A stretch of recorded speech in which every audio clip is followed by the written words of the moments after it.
I'm Mylia Christensen, and I'm the Executive Director of the Oregon Healthcare Quality Corporation.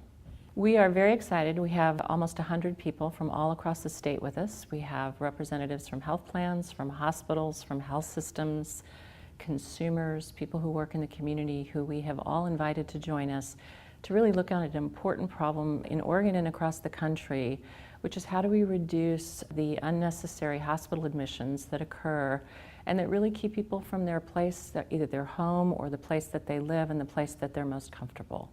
And so we've asked all these experts to join us for the day to help us figure out how do we leverage the activities to make sure that we're providing the highest quality care for all Oregonians. A person may have some type of episode with their disease.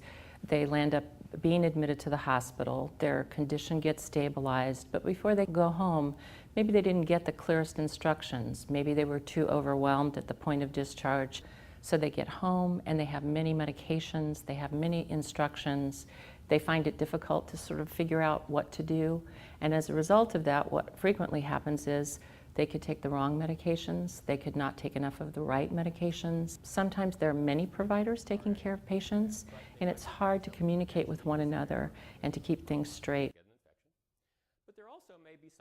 There are many activities that are occurring in Oregon, really exciting, pioneering efforts in hospital readmissions. Important steps like making sure that all patients have discharge instructions before they go home, but making sure that they have them in a way that they can understand them. So some organizations are producing videos or DVDs that patients can take home, or they have hotlines where people can call after they're discharged from the hospital to make sure that somebody is available to answer questions a couple days after discharge.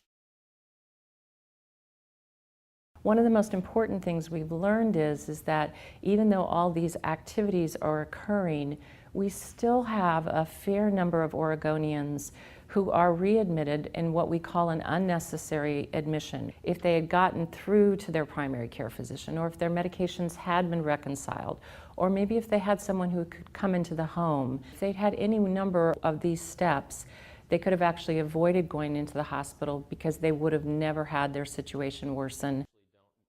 But today what we're really trying to do is remove some of the barriers between all of those great people all across the state and see if there's some synergies and if there's some solutions that maybe we can do on a much broader scale that have the opportunity to really improve this situation much more quickly and much more efficiently for Oregonians.